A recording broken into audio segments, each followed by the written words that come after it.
Who should Ole Miss take to media days when it happens? We asked Tom Vanderford that question.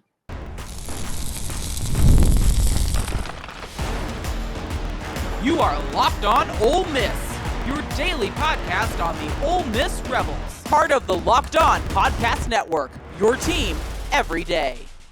Hello, I'm Steven Willis from the Locked On Ole Miss podcast, and we are going to be joined by Tom Vanderford in just a second to talk media days, the fact that it's in July, the dog days of summer, all of that good stuff. We are going to talk about all of it. But first, I want to let you know, thank you very much for making us your first listen every day. For your second listen, check out Brian Smith in the portal. He's available wherever you get your podcasts. And also subscribe, comment on this video. It doesn't cost anything, but it keeps this free. So thank you very much for that. Now let's go to Tom Vanderford and see what's up with that. Tom. Hey. First of all, breaking out the new set and everything that's going on. We're trying to work out kinks. The second set has been built, so it's getting overused at the moment, but I'm pretty excited about that. But I got to talk to Chris Mangum on, let's see, what day was that? On Thursday, about his time at McGee. I was obviously a teammate with him at McGee High School, and what got him from Alabama to Ole Miss. I mean, it was pretty good. Chris is one of my favorite people, one of the nicest guys you'll ever meet. Yeah, he's a good guy. I enjoyed watching him in the NFL. You know, we were tight end you there for a while. Yeah, and Chris was talking about it when he first got to Carolina. The other tight end on that team was Wesley Walls. And that's, it's weird having tight ends, both of them Ole Miss. And Chris was in the NFL for, 10, 15 years. He was there forever. Wesley Walls from 88. There was a nice little run at Carolina with Ole Miss tight ends. Yes, there was. So we are going to talk just some random stuff. So anybody that wants some random stuff, you come to the right place for that. Listen, they're on a recruiting heater right now. As we record this, it is Thursday evening, so we do not know anything about Xavier McDonald. That's the reason he's not getting mentioned. Don't know anything about Nolan Wilson. That's the reason he's not getting mentioned. But Ole Miss has gotten commitments this week from Landon Barnes, a top 100 pass rusher that has a chance to be so very good. They got a commitment from J.C. Anderson, a top tight end prospect in the entire country. I think he's number 10. Yep. And they got a commitment on Thursday from Iverson McCoy, another defensive back from Tupelo, and I think this would make 4 for Ole Miss.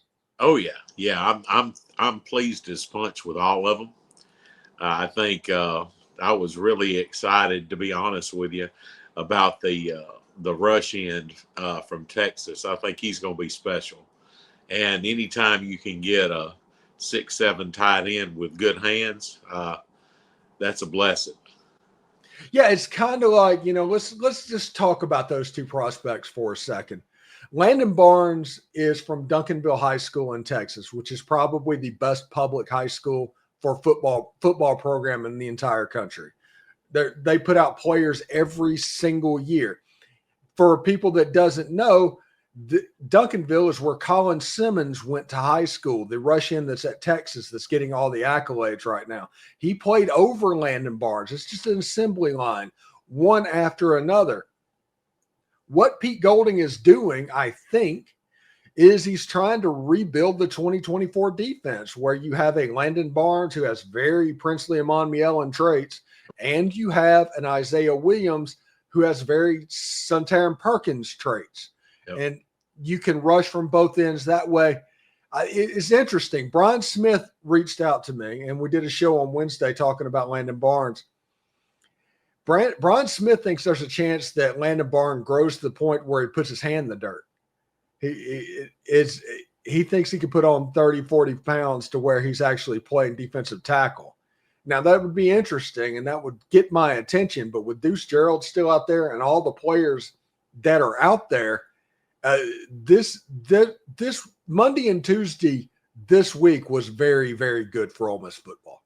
Yes, it was. And, I've been wrong before, but I fully expect, no matter how long it takes, that Deuce will be a rebel. I feel it in my bones. I may be wrong. I've been wrong before, but I think when signing day comes, he'll sign with Ole Miss. Yeah, I'm with you on that. And like I said, Deuce could go somewhere else, absolutely, because it's interesting to me. They almost beat out Ohio State for Landon Barnes. Deuce Gerald's is Ole Miss and Ohio State. Yep. The Gulford kid, the wide receiver, is Ole Miss and Ohio State. And anytime that is the final two that is being mentioned, that's just kind of cool. I mean, I want Ole Miss to win as possible, and everybody wants to act big and bad. But anytime you're mentioning a final two with Ohio State, you're doing something right. You are, because not only is it Ohio State, they're one of the original Blue Bloods, but also you got to remember that they got one heck of an NIL. So if we're battling with those folks, that tells me our NIL's in good shape as well. Yeah, I always tell people all the time that our the Grove Collective it's healthy, not wealthy, right, but it is healthy. And you're going to lose some bidding war type players, but they are good enough to keep it competitive. And Walker Jones talked about his goal was to keep it competitive. I agree.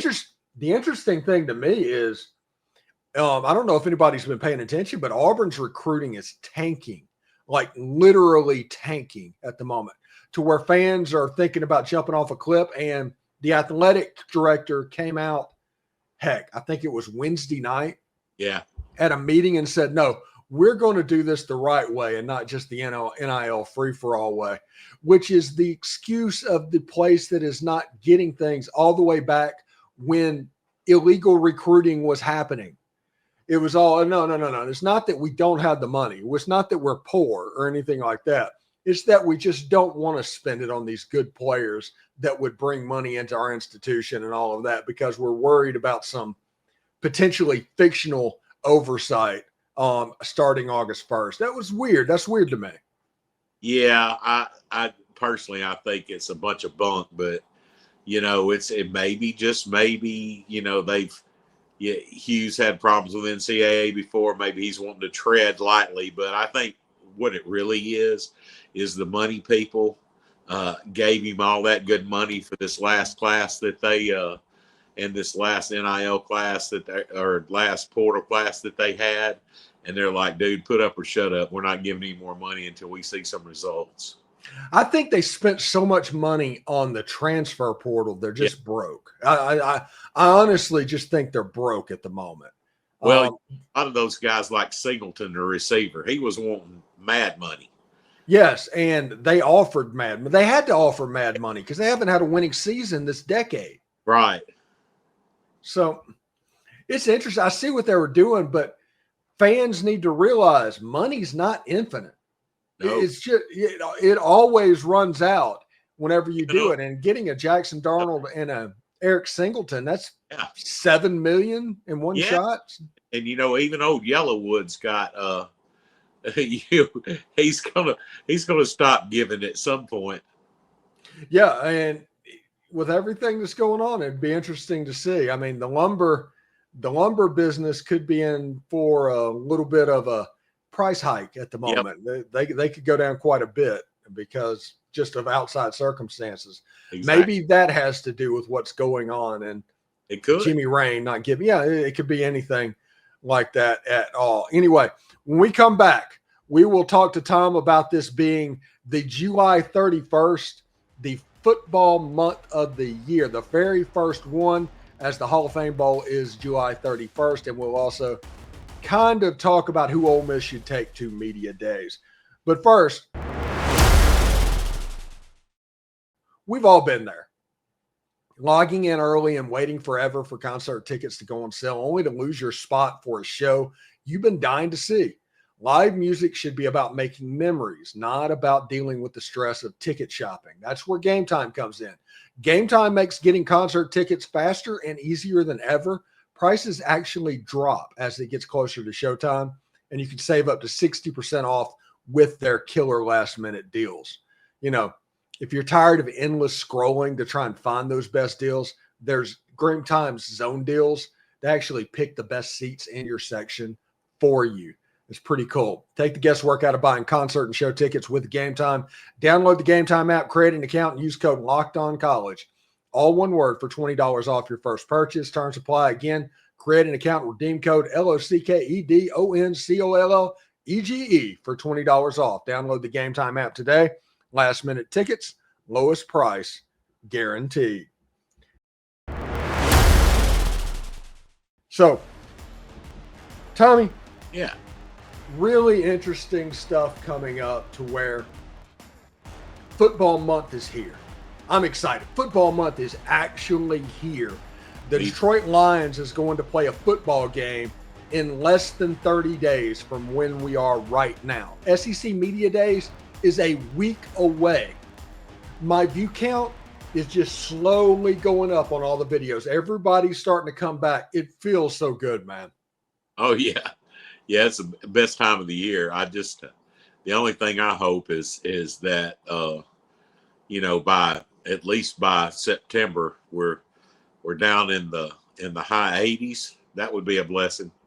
Hey, if you watch every game on TV, every game is 72 degrees. Yeah, that's true, baby. That's what it's all about. Yeah. So, SEC Media Days, we just mentioned that the last sentence or so. 3 players, I think, are going to end up going. It's really weird. The SEC is not even doing Radio Row much this year. It's getting hard to get interviews. ESPN gets taken care of course, and some of the partners get taken care of, like SiriusXM.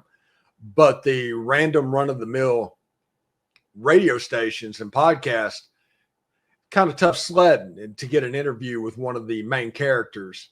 Who do you think that Ole Miss should take to SEC Media Days? Well, starting off, of course, Austin Simmons would be one that I would take. I would take Suntarine Perkins also. And I don't know who would be my 3. Let me think. I thought of those 2 right away. Those 2 are easy. The third one is where it gets tricky. Dottery. TJ Dottery would be good. I think Caden Lee would be good. Honeycomb would be excellent in that setting. Daquan Wright would be great in that setting. In the defensive backfield, there's not really a returning starter that you can take. So TJ Dottery is really your only choice. Defensive line-wise, maybe Xavion Harris. Yeah. He'd have to be the one because everybody else, is just redshirt freshman or a sophomore. You could take Jaden Williams. Well, that's true. Forgot about it. Yeah, I mean, he's been here forever. He was actually recruited. He's going to go from high school all the way until he's done, which you just don't see anymore. Be interesting. Logan Diggs would be good in that setting, I think, as well. He's a well-spoken guy. Yeah. He'd be good, yeah. So there's possibilities. There's a lot of possibilities. All I know is I feel bad for Lane Kiffin. I think it was Sam Hutchins that talked about last year he lost his dad right before Media Days, and this year he loses his mom right before Media Days. So I do not know what type of Lane Kiffin everybody's going to get. I mean, but I figure the question the last couple of years, everybody wanted to know about conference realignment and all of that kind of stuff. I think this year it's going to be about playoff format. That's going to be the random question that somebody from Bob's blog asks every coach. Definitely. So we'll get away with these mandatory 1 seeds conference champions. I mean, we saw last year that, I don't know, there were some this year they're going to do the 12 based off straight rankings. Right. So no more Boise State and Arizona State. They're going to that was a mess. I think the next step for us, and anybody that's listened to my show knows what I'm about to say, it needs to be taken out of the committee's hands. All right, so thanks for tuning in. We lost Tom a little bit there. Obviously, lost the signal of what was going on. Hope everybody had a good time. Don't forget to check out Brian Smith at the Portal for a second listen. And, of course, enjoy this long weekend and get ready for college football to return. We'll talk to you later. Hotty toddy, everyone.